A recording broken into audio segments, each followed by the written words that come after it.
स्वागत है आपका स्मार्ट एजुकेशन में।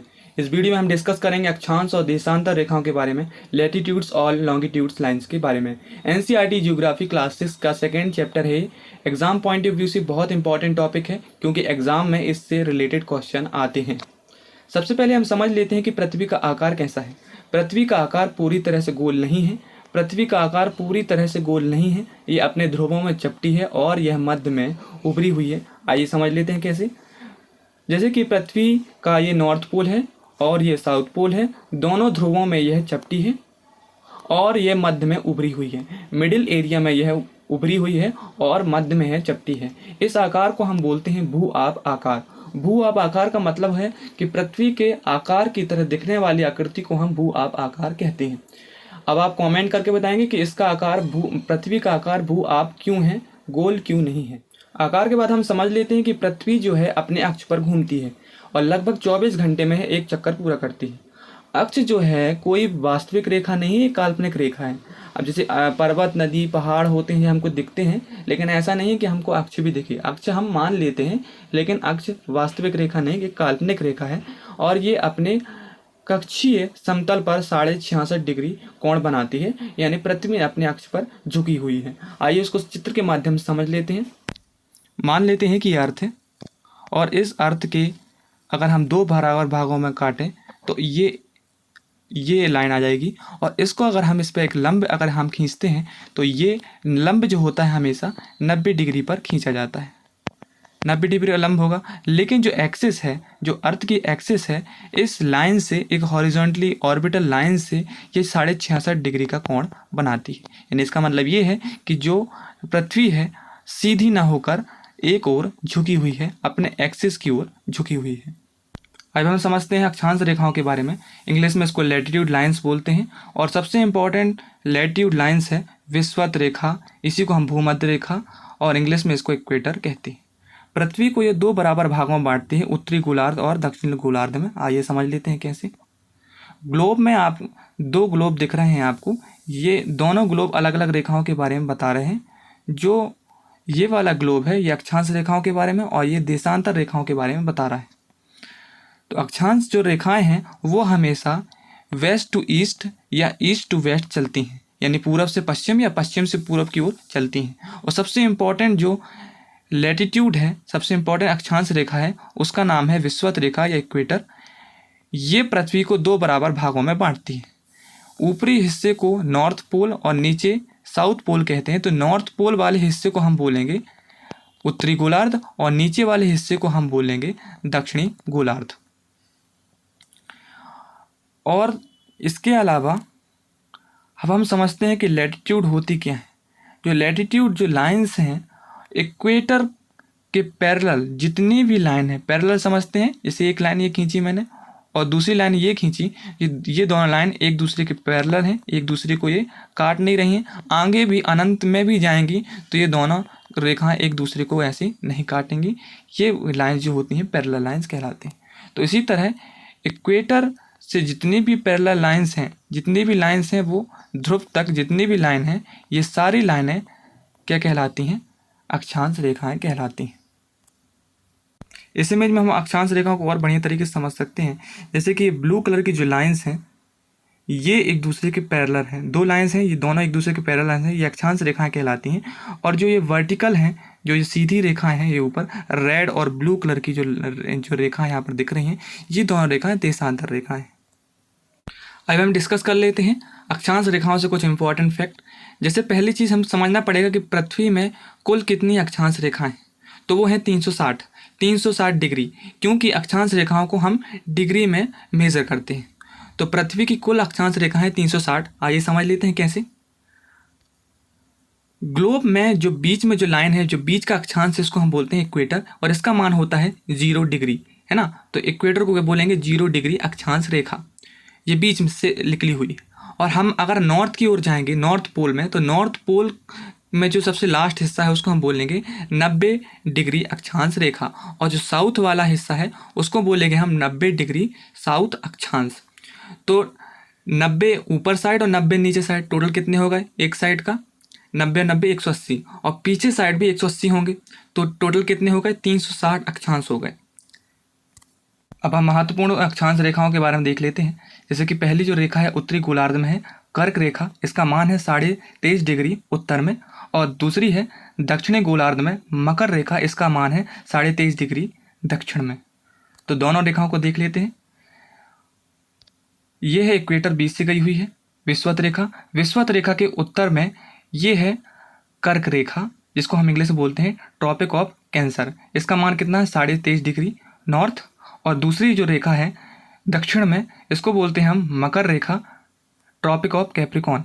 ठीक है ना, दो रेखाएं हो गई हैं। बीच वाले इक्वेटर के बारे में हम जान चुके हैं। ये इसका मान है इसका है 0 डिग्री, इसका 23.5 डिग्री, और इसका भी 23.5 डिग्री, लेकिन ऊपर वाले जो है उसका है नॉर्थ, नीचे वाले का है साउथ।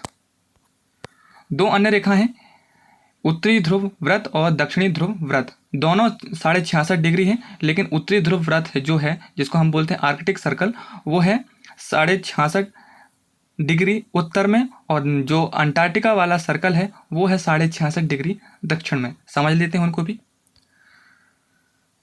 ऊपर वाला जो है 66.5 डिग्री, इसको हम बोलते हैं उत्तरी ध्रुव व्रत या आर्कटिक सर्कल, और नीचे वाला जो है दक्षिण में, इसको बोलते हैं अंटार्कटिक सर्कल, या बोलते हैं इसको दक्षिणी ध्रुव।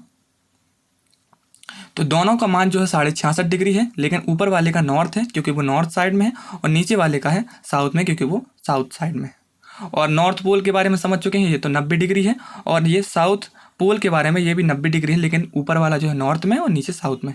तो टोटल कितने हो गए? बीच वाला इक्वेटर, बीच में इक्वेटर, फिर ऊपर है इसके बाद कर्क रेखा, नीचे होती है मकर रेखा, ऊपर आता है उत्तरी ध्रुव सर्किल, और नीचे वाला आता है दक्षिणी ध्रुव, और इसके बाद नॉर्थ पोल और फिर साउथ पोल।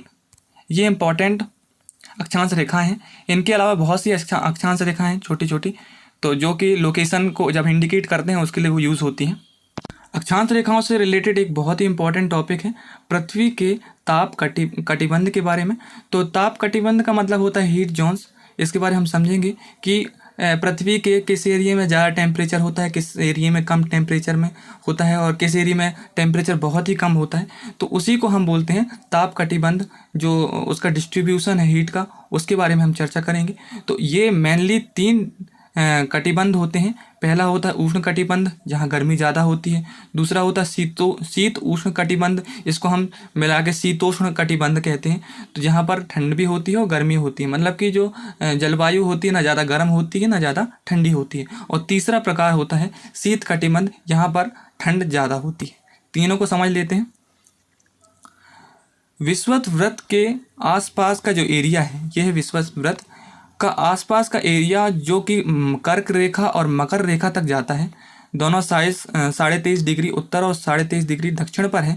तो उसके बीच का जो एरिया है, इन दोनों के जो बीच का जो एरिया है, इसको हम बोलेंगे उष्ण कटिबंध, क्योंकि यहाँ पर सूर्य की जो किरणें हैं वो डायरेक्ट सीधी चमकती हैं, सीधी पड़ती हैं, इसीलिए यहाँ का टेम्परेचर जो होता है अन्य जगहों की तुलना में ज़्यादा होता है।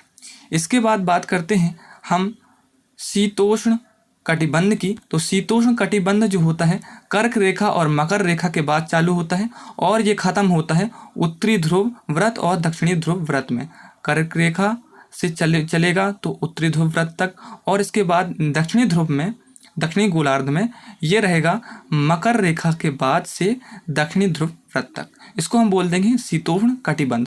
तो दोनों के अलग अलग नाम हैं, उत्तरी और उत्तर वाले साइड का उत्तर और दक्षिणी वाले का दक्षिण। और फिर इसके बाद दक्षिणी ध्रुव व्रत के बाद जो एरिया रहेगा, इसको हम बोलते हैं शीत कटिबंध, क्योंकि आप समझिए, क्योंकि प्रकाश जो है सीधी चमकता है विषुवत वृत्त पर, इसके बाद चमकेगा वो मकर रेखा, कर्क रेखा के बाद, और सबसे लास्ट में जो उसकी किरणें जो पहुंचती हैं, सबसे तिरछी किरणें पहुंचती हैं शीत कटिबंध में, उत्तरी ध्रुव और दक्षिणी ध्रुव में, इसलिए यहाँ पर बर्फ जमी होती है, और बीच वाला जो एरिया है यहाँ पर सबसे ज़्यादा गर्मी होती है। इस मैप में आप देख रहे हैं जो बीच वाला रीजन है, जो रेड वाला रीजन है, इसको हम बोलेंगे उष्ण कटिबंध। बीच वाला रीजन इसको बोलेंगे उष्ण कटिबंध, ठीक है ना। और उष्ण कटिबंध में देख सकते हैं कौन कौन से रीजन आते हैं। अफ्रीका कॉन्टिनेंट के ज़्यादातर हिस्सा उष्ण कटिबंध में आता है, बीच में आता है, ठीक है ना, यहाँ पर ज़्यादा गर्मी होती है। इंडिया का बहुत बड़ा हिस्सा यहाँ पर देख सकते हैं आप, उष्ण कटिबंध में आता है। ऑस्ट्रेलिया कुछ हिस्सा आता है, ठीक है ना। और यहाँ पर इंडोनेशिया, फिलीपींस जो देश हैं ईस्ट कंट्री हैं उसके वो भी यहाँ उष्णकटिबंध में आती हैं। यहाँ पर साउथ अमेरिका का भी बहुत सारा भाग आता है और नॉर्थ अमेरिका का कम भाग आता है, ठीक है ना। ये कहलाता है ट्रॉपिकल जोन या फिर उष्णकटिबंध।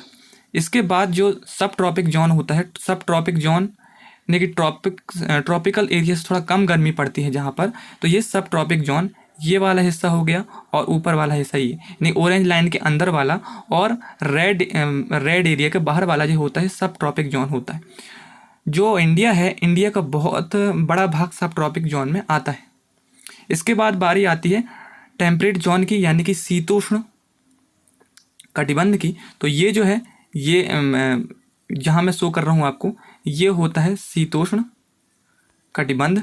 और सबसे लास्ट में जो आता है, जो कि ब्लू लाइन के बाद है, जो जहाँ पर सबसे ज़्यादा ठंड पड़ती है, ऊपर वाला जो है ये कहलाता है आर्कटिक और नीचे वाला अंटार्कटिक रीजन। यहाँ पर सबसे ज़्यादा ठंड पड़ती है क्योंकि यहाँ पर सूर्य की किरणें तिरछी पड़ती हैं और बीच वाले एरिया में सूर्य की किरणें जो हैं वो सीधी पड़ती हैं।